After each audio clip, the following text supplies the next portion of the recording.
Hello friends, Ramya வீட்டு சமையலுக்கு உங்களை வரவேற்கிறேன். இன்றைக்கு என்ன பார்க்க போகிறோன்னு பார்க்குறீங்களா? இன்றைக்கு எல்லோரும் ரொம்ப எதிர்பார்த்துட்ருக்குற எக் பிரியாணி. நிறைய பேர் கேட்டுகிட்டே இருக்கிறீங்க. நான் ஏற்கனவே உங்களுக்கு 3 டைப் ஆஃப் எக் கிரேவி போட்டிருக்கிறேன். எக் பிரியாணியும் நிறைய பேர் கேட்டிருந்தீங்க. நீங்கள் அதனால் இந்த முட்டை பிரியாணி செய்யும்போது இந்த மாதிரி மசாலா நீங்கள் ப்ரிப்பேர் பண்ணி செஞ்சீங்கன்னா முட்டை பிரியாணியும் டேஸ்ட்டு ரொம்பவே நல்லாயிருக்கும். ஒரு சிக்கன் பிரியாணிக்கு ஈக்குவலாகவே டேஸ்ட் இருக்கும்.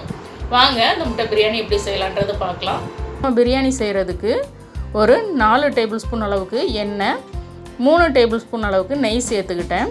நெய் சேர்க்கும் போது தான் ஹோல் கரம் மசாலாவில் அதனுடைய ஃப்ளேவர் நல்லா இறங்கும். அதனால் ஃபஸ்ட்டு எப்போவுமே நெய் சேர்த்து ஹோல் கரம் மசாலா வதக்குங்க.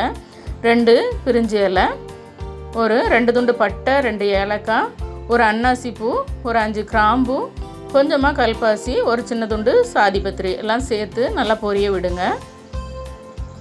நல்லா பொரிஞ்சு வரட்டும். வந்ததுக்கப்புறம் ஒரு 4 பச்சை மிளகாய், நல்லா ஒரு கை நிறைய நீங்கள் புதினா இலை சேர்க்கலாம். என்கிட்ட இன்றைக்கி புதினா இலை இவ்வளோ தான் இருந்தது, அதனால் நான் அதை சேர்த்தேன். நல்லா பொரிஞ்சு வரட்டும். பொரிஞ்சு வந்ததுக்கப்புறம் வெங்காயம் ஒரு 300 கிராம் நான் சேர்த்துருக்குறேன். வெங்காயம் நல்லா ப்ரௌனாக வர்ற அளவுக்கு வதங்கணும். அதனால் எண்ணெய் எப்போவுமே கொஞ்சம் தாராளமாக விட்டுக்கோங்க. ஒரு 1/4 கிலோ தக்காளி அதையும் சேர்த்து நல்லா வதக்குங்க. ஏன்னா வெங்காயம் நல்லா ப்ரௌன் கலரில் வதங்கி வந்துருச்சு. இதுக்கு தேவையான உப்பு சேர்த்துக்கலாம். உப்பு சேர்த்தா மட்டும்தான் உங்களுக்கு தக்காளி ஈஸியாக வதங்கி வரும். நல்லா கலந்து விட்டுக்கோங்க. நல்லா கலந்து விட்டதுக்கப்புறம் 2 டேபிள் ஸ்பூன் அளவுக்கு இஞ்சி பூண்டு பேஸ்ட் சேர்த்துக்கலாம். இந்த இஞ்சி பூண்டு பேஸ்ட்டும் எல்லா தக்காளியிலையும் படுற மாதிரி ஒரு நிமிஷம் நல்லா கலந்து விடுங்க. கலந்து விட்டதுக்கப்புறம் ஒரு 2 நிமிஷம் அல்லது 3 நிமிஷம் மூடி வச்சு லோ ஃப்ளேமில் வதங்க விடுங்க. அப்படின்னா உங்களுக்கு ஈஸியாக வதங்கிடும். இடையிடையே கிளறி விட்டுக்கோங்க. இங்கே பாருங்கள், நல்லா வதங்கி வந்துருச்சு.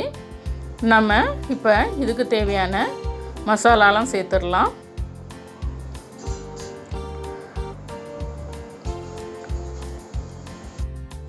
கால் டீஸ்பூன் மஞ்சள் தூள், அரை டீஸ்பூன் தனியாத்தூள், ஒரு 3 டீஸ்பூன் மிளகாய் தூள் சேர்த்துருக்குறேன்.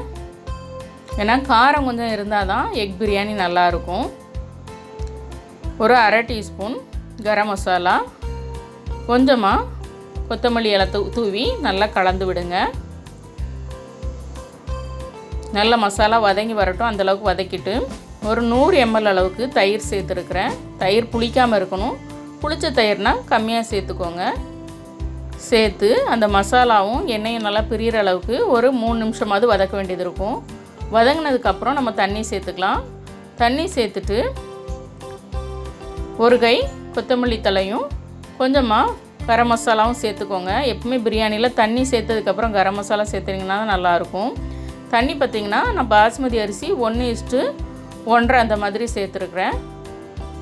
இப்போ இன்னொரு தவாவில் கொஞ்சமாக எண்ணெய் சேர்த்து கொஞ்சமாக கொத்தமல்லி தழை போட்டு ஒரு அரை டீஸ்பூன் மிளகாய்த்தூள், ஒரு 1/4 டீஸ்பூன் மஞ்சள் தூள், கொஞ்சமாக கரம் மசாலா சேர்த்து வதக்கிக்கிறேன். வதக்கிட்டு அதில் நான் வேக வச்சு எடுத்துருக்கிற 7 முட்டையை அதில் சேர்த்துடுறேன். முட்டையை லைட்டாக இந்த மாதிரி நான் கீறி எடுத்துருக்கிறேன். எக்கை இந்த மாதிரி நான் நல்லா கீறி எடுத்து வச்சுருக்கிறேன். நல்ல மசாலாவில் புரட்டி வர்ற மாதிரி நீங்கள் புரட்டி எடுத்துக்கோங்க. அப்போ தான் அந்த மசாலா ஃப்ளேவர் நல்லாயிருக்கும். இங்கே பாருங்கள், அதுக்குள்ளே தண்ணி கொதிச்சிருச்சு. இங்கே பிரியாணியில் நாம் ஒரு 20 நிமிஷம் ஊற வச்சுருக்கிற பாஸ்மதி அரிசியை அதில் சேர்த்துடலாம். சேர்த்துட்டு ஒரு பாதி எலுமிச்சம்பழம், அதாவது 1 டேபிள் ஸ்பூன் அளவுக்கு எலுமிச்சம்பழம் சாறு அதில் சேர்த்துக்கிறேன். சேர்த்து அரிசி இந்த மாதிரி மேலே எலும்பி வர்ற வரைக்கும் ஹை ஃப்ளேமில் வச்சு கொதிக்க விடுங்க. வந்ததுக்கப்புறம் நான் பொரிச்ச முட்டையில் இந்த மாதிரி ஒரு 5 முட்டையை அதில் சேர்த்துட்டு கொஞ்சமாக நெய் சேர்த்துக்கிறேன். 1 டேபிள் ஸ்பூன் அளவுக்கு நெய் சேர்த்துட்டு சிம்மில் வச்சு ஒரு 12 நிமிஷம் நான் அதை வேக விட்டுறேன். அது 12 நிமிஷம் சிம்மில் இருக்கும்போது இந்த மாதிரி உங்களுக்கு வெந்து வந்துடும். ஸ்டீமெல்லாம் போனதுக்கப்புறம் ஓப்பன் பண்ணி பாருங்கள். இங்கே பாருங்கள், முட்டை பிரியாணி சூப்பராக வந்திருக்குது. நான் 2 முட்டை இதில் பிரியாணியில் சேர்க்கலை. அந்த மசாலாவில் புரட்டினதை அப்படியே எடுத்து வச்சுருந்தேன்.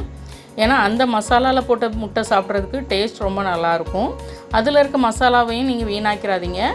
அதை எடுத்து வச்சிட்டிங்கன்னா இந்த முட்டையை திரும்ப எடுத்து அதில் திரும்ப லைட்டாக புரட்டி எடுத்துகிட்டு நீங்கள் பரிமாறினீங்கன்னா சூப்பராக இருக்கும். ஏன்னா முட்டையோட ஜூஸும் இதில் இறங்கியிருக்கும். அதுக்கப்புறம் அந்த மசாலாவில் திரும்ப புரட்டி எடுக்கும்போது டேஸ்ட்டும் சூப்பராக இருக்கும்.